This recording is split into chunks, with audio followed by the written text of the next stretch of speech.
Hi friends, நான் தக்காளி ரசம் எப்படி செய்ய போகிறோம் அப்படின்னா, இதில் எலுமிச்சை சைஸ் புளி வந்து எலுமிச்சை சைஸ் அளவுக்கு எடுத்துக்கோங்க.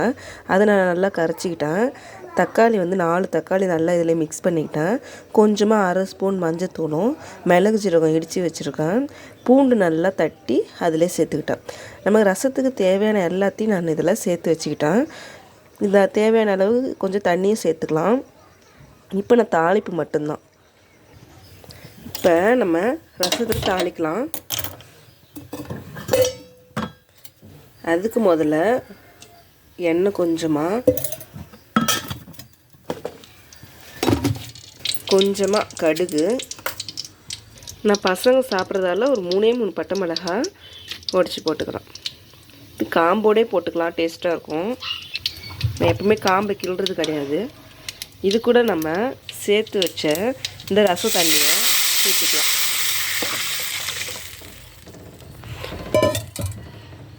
எது செஞ்சாலும் சரி கல்லுப்பு தான் நம்ம சேர்க்கணும்.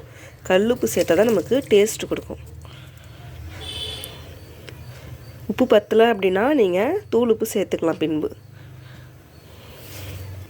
இதில் மெயின் என்ன அப்படின்னா, ரசத்தில் வந்து நம்ம கொதிக்க விடக்கூடாது. நுரை வந்ததுமே நிறுத்திடலாம் நீங்கள். அப்போ தான் உங்களுக்கு ரசம் வாசனையாக இருக்கும். இந்த ஸ்டேஜ்லேயே நீங்கள் கருவேப்பிலை கொத்தமல்லி சேர்த்துக்குங்க. என்கிட்ட கருவேப்பிலை தான் இருக்குது, கொத்தமல்லி இல்லை. இதை நீங்கள் கலக்க வேணாம், நுரை வந்ததும் நீங்கள் கலக்கிக்கலாம். பாருங்கள் எவ்வளோ அழகாக நுரை மட்டும் மேலே வருது பாருங்கள். இந்த ஸ்டேஜ்லேயே நீங்கள் நிறுத்திக்கலாம். ஆனால் நீங்கள் கொதிக்க விடக்கூடாது. இந்த ஸ்டேஜ்லேயே நான் நிறுத்திருப்பேன்.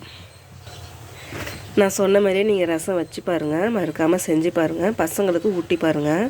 மழை டைமில் பாதுகாப்பாக இருங்க. பாய் ஃப்ரெண்ட்ஸ், மறக்காமல் நம்ம சேனலை subscribe. Thank you for your support.